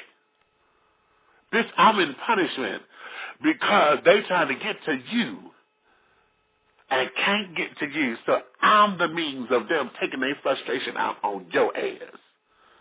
Really? Okay, I told you this is a deep book, children. This is a deep book. We could go on. And mind you, people, I have not finished the book. That's what I love about it. I've not finished it yet. So I'm going to hang up this damn phone because I've got to get the rest of my questions answered, honey, because there's some things that's unfolding. But Jesus. actually, before you do that, I'm gonna actually give you a teaser since we've talked about this stuff. I'm going to give you a teaser real quick, and then we can go ahead and end it on this. Do it. It's your world. Take it, baby. Take it. All right, then. With one fluid motion, the white arrow glided across the computer screen. The mouse clicked, and the cursor landed inside the comment field of marriageforall.com's message board. The cursor blinked impatiently, waiting for its next command. The culprit sat silently, motionless, and deliberate, inhaling deeply and exhaling. A message to all the wedding parties. I continued my campaign this morning to obtain religious and national tolerance with our right to marry. Love the sinner, but fornicators marry. Hate the sin, and since when is love a sin? Love is not exclusive when Jesus died for all. Church people are hypocrites that must be exposed for their hypocrisy. At the wedding coordinator, thanks for creating this site and for coming to D.C. to attend our Right to Marry rally. You were so inspiring that I now carry my quill everywhere I go. Until death do us part, the wedding planner. The wedding planner clicked the submission button and swiveled around to the adjoining table to sort through papers and books. The Internet articles and newspaper clippings pertaining to Pastor Milton Fisher's alleged solicitation of male prostitutes were arranged in chronological order according to their dates. The wedding planner flipped through the stories, and it became apparent that someone aided in the Fisher case. As a result, it was thrown out of court for shoddy police work. Since then, Pastor Fisher, encouraged by his wife, founded several watch groups to protest the legalization of gay marriage. It became obvious to the wedding planner that this was an attempt to direct attention away from the publicized quote-unquote transgressions of his past. It was also a way for him to deny his discreet yet ongoing lustful habits. The wedding planner turned the pages in the book to a section with blank panels. The newly clipped articles surrounding Janice Earle's murder and death notice were carefully placed on the vacant pages. The wedding planner set the scrapbook aside and retrieved another album with the title Our Wedding embroidered in gold letters on the front. The book was open, and inside was a lavender quill. The wedding planner admired the beautiful hue, recalling that lavender represented love on the rainbow spectrum. Janice Earle's name was written as the first guest to RSVP for the wedding, and now Marguerite Fisher was added to the guest list. You two did not deserve this, but others will continue to be sacrificial lambs until your husbands and others like them acknowledge the truth and step into the light so that we all have our right to marry, the voice echoed. The wedding planner turned up the television volume as the local news reported on the slaying of Marguerite Fisher at the funeral service of evangelist Janice Earl. The report continued to claim that there was no evidence, motive, or suspects in either of the murders. After hearing the update, the books were securely stowed and locked away in a carrying case on the floor next to the table. The TV was powered off as preparations were made for a good night's sleep and ready to face an early morning.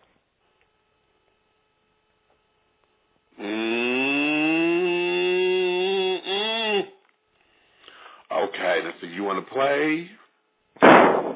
You want to damn play the wedding planner. That's Eric. That's Eric. And if Eric and Denard don't sit up there and no. That's Eric and probably planning the wedding of Ondario and Denard. If that would, that would just be too much. That would be entirely too much for the world and not enough people to handle that. Because his love for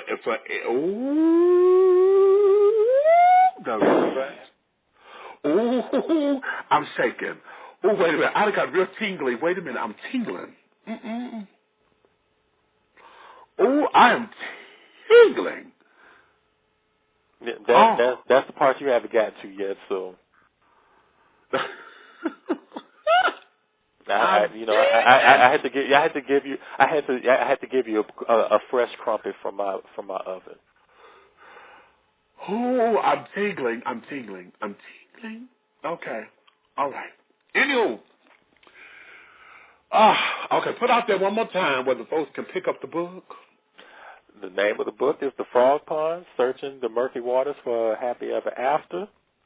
You can reach me on publisher's website at www.feetinkpub.com, and that's P as in Peter, H as in Harry, E as in Edward, INKPUB like irishpub.com. You can also get it on Amazon.com, BarnesandNobles.com, WaldenBooks.com. The book is actually accessible online globally. So if you're in Australia, you can get it. If you're in London, you can get it. France, you can get it. And I'm also in the bookstore. So if you go to your bookstore and you don't see it on the shelf, ask them what's up, because they can order it and it can be sitting on the bookshelf. And if you're in Houston, September 18th, I'm actually doing a book signing at Borders in Maryland, and also I just got confirmation on October 30th. We'll be doing another Borders book signing in Stafford, Texas as well, too. Well, all righty then, honey. I'm telling you, babies, the Frog Pond, sugar. I'm telling you.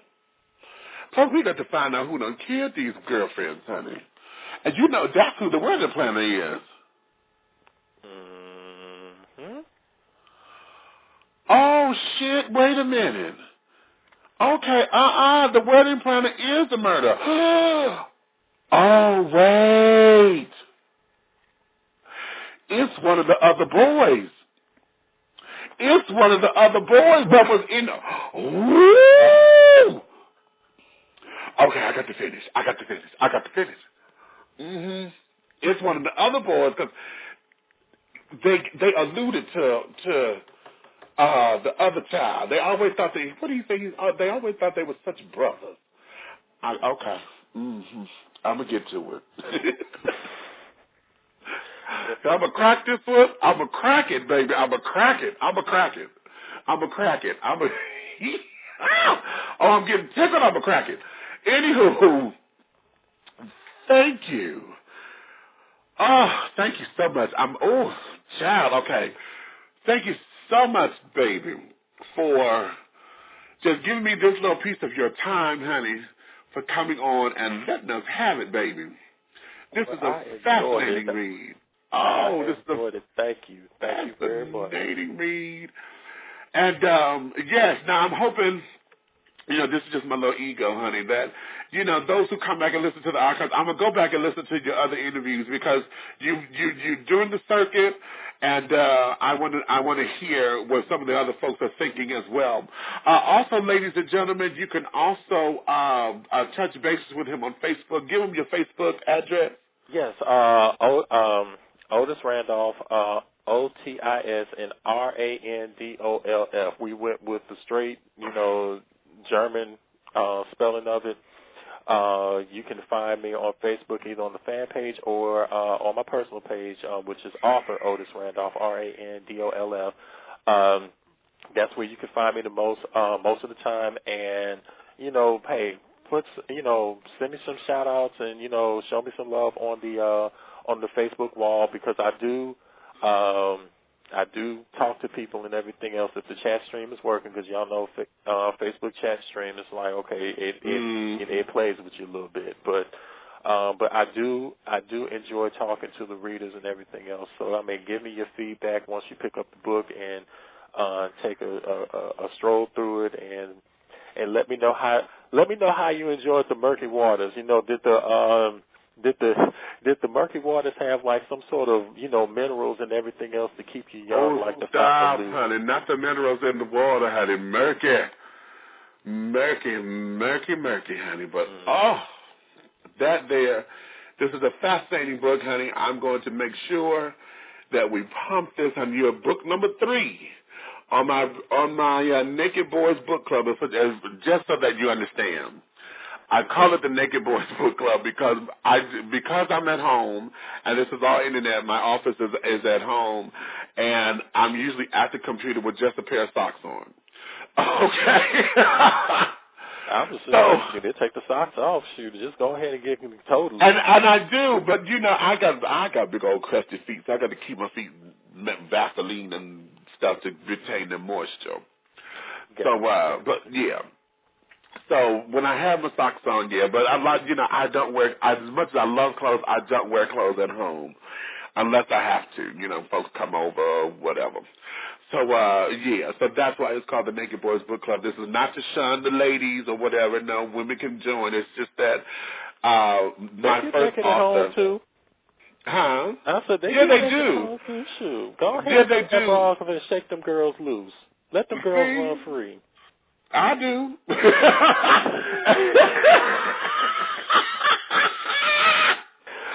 Woo! All right. Let the girls get loose. Let them knock it to each other like rock'em sock'em robots. Okay, see there. Oh, see, you got to, okay, now that's another thing, but I'll talk to you personally, because you got some cute little quips up in here. Child, he's as fresh, and what was that? Wait a minute, honey. He's as clean as Jesus' conception. Baby, I said, bitch, no. And I was thinking, what the hell she come up with that one? And when Taylor asked that question, I hollered. Girl, where you be coming up with these sayings? I said, okay, get out of my head, Heifer, get out of my head. So, it's just a very fabulous read, honey. This is a fabulous read, and I thank you so much for your time. I'm going to do a special shout-out. Thank you, Matt. I'm going to just leave it at that because he didn't want me to do that. But I'm going to just say thank you, Matt, for all of your efforts and for your contributions. And you know what I mean. Mm-hmm. Okay. But, yes, my darling, thank you for just being obedient to what your spirit and your truth has allowed you to do, and bringing forth a jewel, honey, that will be forever on the face of the planet now because it's in print.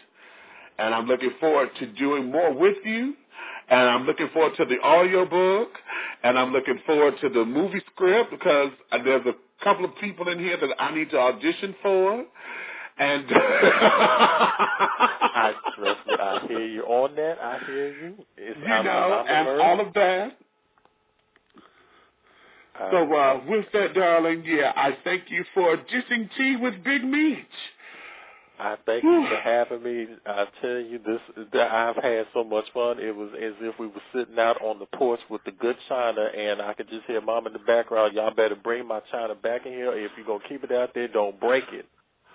See there, okay. That's the good china. The good okay. china.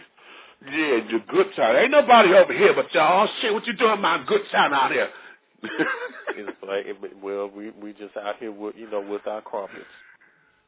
Exactly. With our crumpets. For the people that's in New Orleans, it could be their beignets. However y'all want to work it out, we'll work it out. See there, okay. We could sell some pralines, honey. Now hell. I was okay. Here you go with that one. Yeah. Don't you?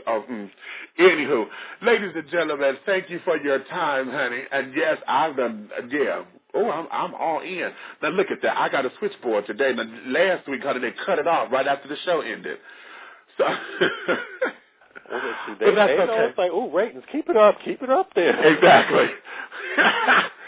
But once we get feedback from the audience and carrying on, those who, when you buy the book and read the book, I need you to send me all of your responses. We'll bring Otis back, and I'll let you interact with him, kind of like how Oprah used to do, but I'm not Oprah, honey. I'm Big Me, so we're going to do it my way. So we're going to interact and talk about the book even further, revelations, and this, that, and the other, and it's going to be very great. So, Otis, thank you so much, baby. I know you got a day ahead of you. Thank you so much for having me. Let me tell. I'm glad that you did. Let me tell you again, thank you so much for a wonderful read, honey, and thank you for the inscription. And also, yes, I did read that little right-in line too. Yes, I read thoroughly, and I read that. I thought, oh, well, thank you, baby. That's my thing. Because I wouldn't be here if it wasn't for you and other people who've been very supportive and encouraging the book, even when I did not want to write it and I did not want to release it. So hey, I have to thank everybody, especially my publishing, my publisher, Fee Inc. and T.L. James and Gene Holloway and Darren Davis, Jazz Singleton. Oh, man, T. Nicole and Ellen Blakely. That is the Fee family, and, we have some additions and everything else, but I'm waiting till I get the official word so I can add on, to the brothers and sisters of Fee Inc. because we really have been very supportive of each other, and especially when I've been scared to release this book. They've been, behind me 100%, and actually XI Online Magazine as well, too, for taking the chance on this debut novel and me as a literary newcomer to actually do a whole summer series on the book. Dig that. Now, you know what? Before I let you go, it just hit me. You guys are doing a scholarship fund, and portions of the proceeds are going to the scholarship fund. Yes. Tell us a little bit about that. The Frog Pond's cover designer, Damon Levine, he designed the cover of the Frog Pond, and he did a absolutely phenomenal job with it. I couldn't ask. Yes, he did. I love it. Thank you. And he has a nonprofit organization entitled Men of Essence, and they're based out of Dallas. And portions of because of the book cover and everything else, portions of my book sales are going to the Men of Essence LGBT Scholarship Fund. And it's basically to just create diversity and inclusive awareness through education. And they're really trying to help the community and more importantly, the youth and children of the Dallas area that's underprivileged. They've helped out with with children that have been kicked out of their homes because of their sexuality. They've helped children who are in orphanage because of physical and mental abuse of their parents. And they're just really trying to do a lot for the community, and I couldn't ask for a better organization to try to help out with their endeavors. Well, all right, there you have it. So not only do you get a good read, honey, but you're also helping a very fabulous and wonderful cause there in the Dallas area. And we all know that, and I'm a firm believer of this, that our children and our seniors are our national treasures and our best resources to maintain our future. So In buying the book and supporting the author, you're also supporting our kids and their upbringing. This is a scholarship fund, children, so you know the educational system is all fucked, and I say that with a grain of salt. And so with this organization going forth, honey, please come on out and do what you're going to do. And in doing what you do, they're going to do what they do, because it's all in your support. So when you support, see, when I said that earlier, it's all about service, honey. When you're serving one another, that's how this thing goes. See, that's the original point that we made. So with that, my darling, thank you so much for dishing tea with Big Meat.